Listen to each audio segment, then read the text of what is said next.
Welcome to part 2 in the series. This will continue on and explain how I will determine who is the greatest of all time in sport. It's part 2 in a series of 3, so if you haven't watched part 1, go back and watch that first and then come and see me again here once you've seen it. Thank you and enjoy. Popularity. We always get the crowd pleasers in sport, and I love them.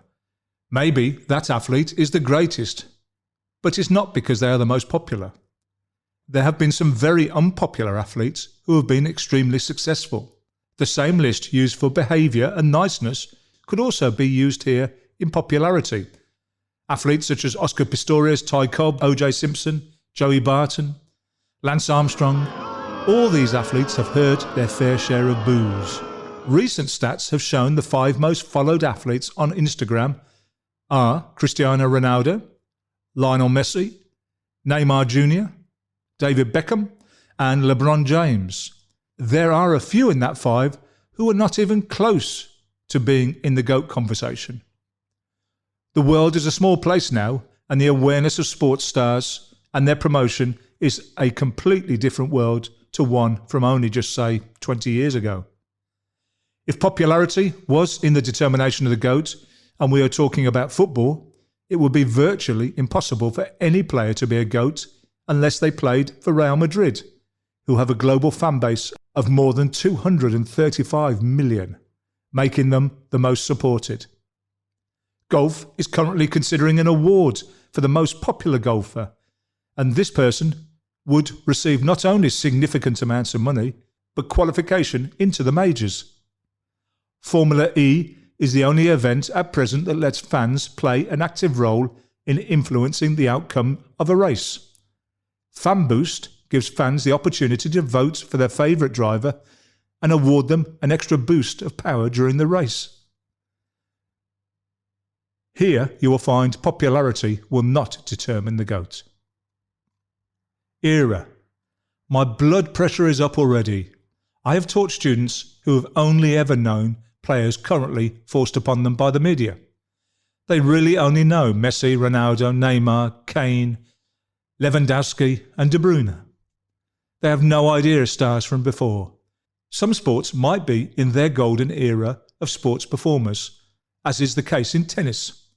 Imagine if you were watching snooker just 10 years ago, what you might be witnessing. Imagine also watching Eddie Merckx in his heyday of cycling, or Babe Ruth swatting balls out of the stadium for fun. I know sometimes that the competitiveness of a sport varies by era, but this cannot be an influence on the GOAT discussion. If only currently active athletes can be the GOAT, what about the future? When the likes of Neuer, Messi, Kroos and Ronaldo have long since been retired, and their new version is ripping up trees and winning for fun. Will we forget about the current athletes? No. And we won't discount our previous athletes either. No person can affect their birthday by more than a few weeks, and to say that someone can't be the GOAT because of when they were active is a crazy thing to say. Equipment. Make no bones about it, sport is complicated, technical and very expensive. Even at an amateur level, but at an elite level, it's a different world. Nowadays, having the best equipment is no guarantee for success, but for sure not having it certainly puts you at a significant disadvantage. Chris Froome and Team Sky had the biggest budget in world cycling. Their access to the latest state-of-the-art equipment is the stuff of legends. There is no doubt some advantage was gained from this access. Does that mean that Chris cannot be considered to be the GOAT if his results deserved it?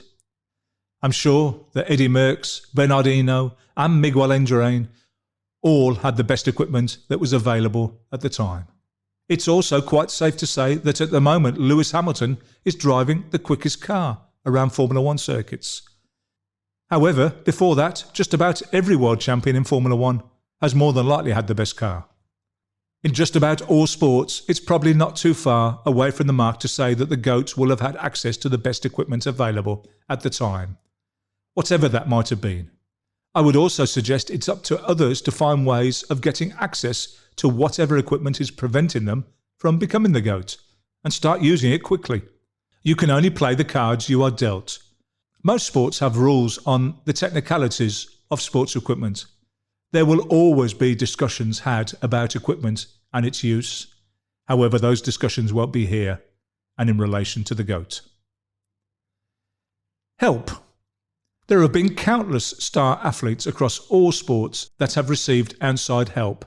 Let's be honest, every athlete in some way or another has received help. Maybe they've relocated to a Middle Eastern country, changed citizenship, received significant amounts of money, and that help took them to greater glory and possibly into the GOAT discussion. It doesn't matter what help you received and who you got it off. It doesn't matter if you were state-sponsored, if you were adopted by a wealthy American family and went on to greater things because of it. Should we prevent someone from being a GOAT because they had help?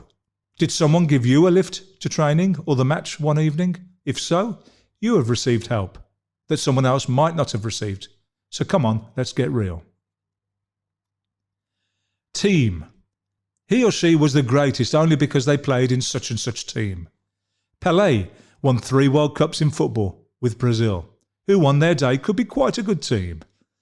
Michael Phelps won 10 out of 23 Olympic golds in relay events supported by the strength in depth of the US team. Dan Carter and several of his teammates won Rugby World Cups with the All Blacks. If the GOAT is in a team sport, it stands to reason they will have been in successful teams. Otherwise, they wouldn't be considered in the discussion and wouldn't have won as much. If we discounted any athletes that played in great teams, then I guarantee you we will be preventing the true GOAT from winning. Multisports. Over the years, there have been some quite extraordinary athletes who have crossed sports and gained significant success in 2 or more different sports. Does Fred Perry's Wimbledon and World Table Tennis Championship make him a better contender to the GOAT discussion in either sport?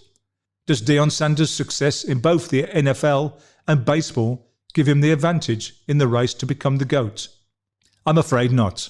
If, however, the successes didn't detract from an individual's success in one sport, it wouldn't preclude you from being a potential GOAT. It would just make their GOAT-like status even the more remarkable. In theory, it could be possible to be the GOAT in more than one sport. This, however, is way more than highly unlikely. Injury or death. As Forrest Gump's mother said, dying is part of living. There is no doubt that untimely deaths have robbed us from some amazing athletes. Some of them in their prime, and highly likely, but with absolutely no certainty, plenty more success in front of them. Remember Ayrton Senna in Formula 1. There have been, unfortunately, many untimely deaths that have robbed sport of potential GOATs. Len Bias was the number 2 pick in the 1986 NBA draft who died of a cocaine overdose before actually playing in the NBA. He is often described as the best player never to play NBA. Who knows what he might have gone on to achieve? Unfortunately, we can only work in the real world of tangible success, and however hard it is, we must avoid speculation and what might have happened, because the truth is, there isn't one of us that knows what really would have happened. The same can also be applied to injuries, forcing early retirement from sport. Notable examples include Bo Jackson, who spent just 3 years as an NFL running back before being forced to retire due to a hip injury. I know he went on to be a successful baseball player, but once again we're talking about the GOAT, and once again any speculation is just a waste of time. Who is to say that they would have won anything else in their careers? Or maybe they could have gone on to dominate their sport and become the GOAT. But certainly not you or me. We're not able to say. Statistics and awards. We are awash with statistics and awards. And by the way, I really do love them. Statistics and awards include the number of assists, caps, minutes played, podium places, player of the match, performance of the night, MVP, years in the top 10, clean sheets, injuries, number of yellow cards, number of red cards, longest breakaway, biggest break, most aggressive rider, most tackles, number of interceptions. The list goes on and on. The Guinness Book of Records is in the process of confirming goalkeeper Tom King's goal he scored from 96 metres. This is the longest ever goal scored. Does that make him the GOAT? Lies, damn lies and statistics. This saying has been used by many a person, and it is in actual fact just 94% true. No, I'm just kidding there, but you see what I did. Football's Ballon d'Or or the Golden Boot, American football's Heisman Trophy winner, the Goal of the Year, basketball's MVP, and all those countless other awards, whilst all very nice, and certainly good conversation points and stocking fillers, in the bigger picture, which looks at the greatest of all time, these awards are not important. Maybe the GOAT will have been awarded a few or many of these awards that will have come as a result of performances and success in sport. It would logically make sense that they will be recognised and rewarded for their success or being the biggest, fastest or whatever in their sport. As well, some of these awards are relatively new to the sport and therefore athletes from earlier eras would not have had the opportunity to have won these awards. Did you know that the Ballon d'Or was first handed out in 1956? At the time, the award was only given to the best European football player. In 1995, it was changed to include all nationalities, but even then, the players had to be based at clubs in Europe. The FIFA World Player of the Year award only started as recently as 1991. The athletes that win these awards often do so after a voting system that on numerous times has been affected because of politics and includes sentimental votes for popular athletes. Awards are lovely and will, more than likely, fill the trophy cabinet of the greatest of all time, but they will not have had an effect on them becoming the GOAT. Head-to-heads. It would be great if Novak Djokovic, Rafa Nadal and Roger Federer all retired before I made the GOAT male tennis film, because at the moment Roger has won the most Grand Slams and ATP Tour finals, but has a losing record to both Nadal and Djokovic. It makes awarding Federer the GOAT a little bit more difficult when he isn't able to beat two current players in his playing era. We have a situation in tennis where some players have won significant amount of major tournaments but have a losing head-to-head to some young players. We will never know the outcome had these players met at the height of their playing careers, but the head-to-head record cannot come into the discussion. Did you know that Norway has a better head-to-head record in football against Brazil? Some people might think that means they are better than Brazil. Also, New Zealand Rugby Union have a better head-to-head with every team they have played against. Hypothetically speaking, a player from England could go and be part of the winning team in the next few Rugby World Cups, but still have a losing record to a player from New Zealand. Everybody has a bogey player that they get less success against. Everybody has a favourite surface to participate on. Everyone performs differently at different times of the day. Head-to-head records are often just a snapshot of a small part of the whole sport and therefore cannot be included in the determination of the GOAT. Poor performances. I'm going out now on a limb, but feel quite confident in saying there has never been an athlete who at any time has not had a poor performance. There are many things to get right in a good sports performance, and it only needs one of these many things not to go right and we have a subpar performance. I believe a lot in biorhythms.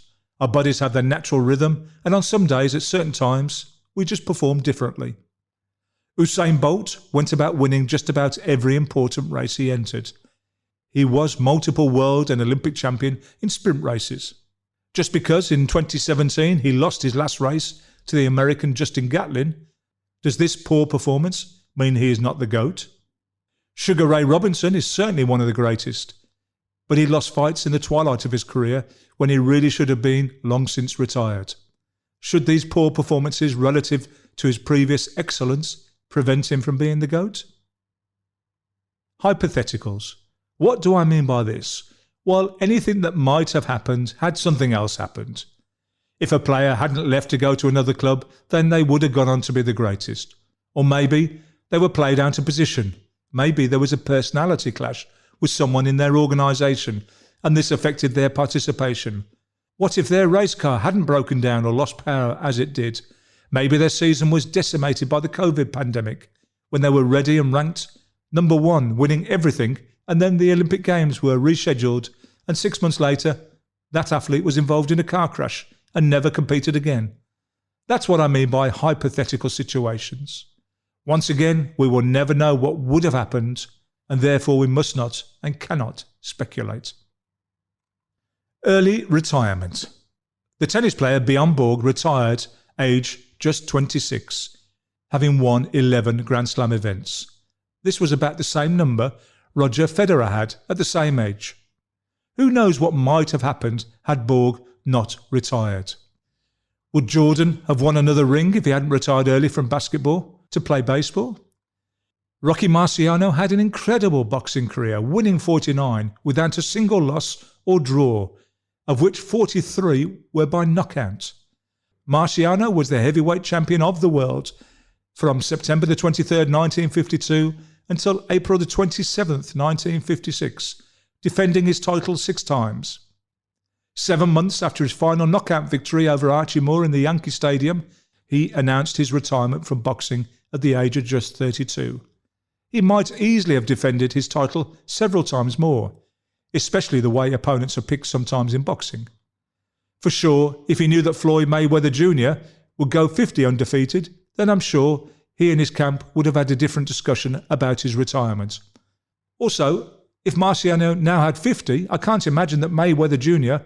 wouldn't have found it in himself for one more defence of his boxing titles. Luck, either good or bad. Funny, isn't it, that the more I play, the luckier I get. I've said this many a time when I've hit a nick in squash or just hit a hole-in-one on my favourite par 3 and been called lucky. Do it once, it's called luck. Do it many times and it's called a skill. There are some lovely expressions we use as coaches, and one of my favourites that resonates with athletes is, do you practice until you get it right? Or do you practice until you never get it wrong? All that said, there are many instances of lucky or unlucky performances in sport. I'm sure Stephen Bradbury considered himself lucky when he won gold for himself and Australia in the short track speed skating at the 2002 Salt Lake City Winter Olympics. This is after he won all 3 races en route to the gold medal, having seen just about everyone in front of him in all the races crash or be impeded by others. The rugby league player Don Fox had the simplest of kicks to tie the 1968 Challenge Cup final between his team Wakefield Trinity when they were playing Leeds. In what was known as the water splash final, he might have considered himself unlucky when he missed a kick, which was the last action of the match, and Leeds were then crowned champions.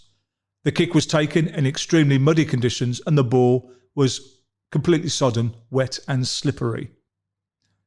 There is an expression that there are no lucky winners of leagues, and I'm certain that once the GOAT has been identified, there will be no way this was a result of them being lucky.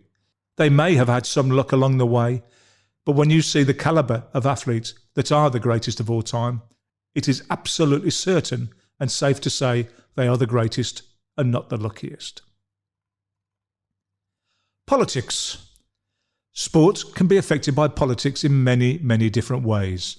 For example, the boycotting of competitions, especially the Olympic Games. Wow, now I have just completed a bit of research on the boycotting of the Olympic Games by nations. It's quite extraordinary.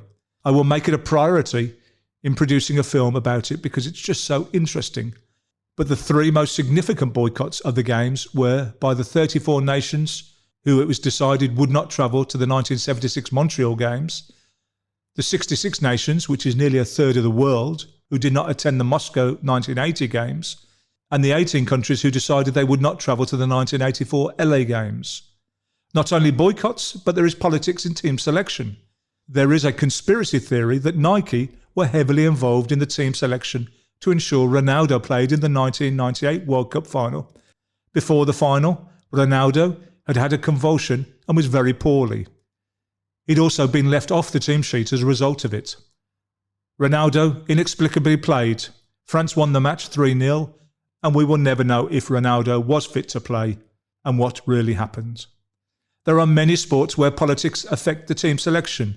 Formula 1 is a prime example. If it isn't wealthy parents sponsoring the team so their son can drive, or the second driver in the team not being allowed to win, or them blocking an opponent, thus affecting the race. The Russian doping scandal has affected the participation of many athletes in numerous sporting competitions. The IOC and the IAAF banned Russian athletes from their tournaments, including the Olympics and World Championships, because of the state-sponsored doping programme. The 4 badminton pairs who were disqualified from the 2016 Olympic Games due to them trying to fix their route through the competition by throwing games to avoid potentially difficult teams in the knockout section.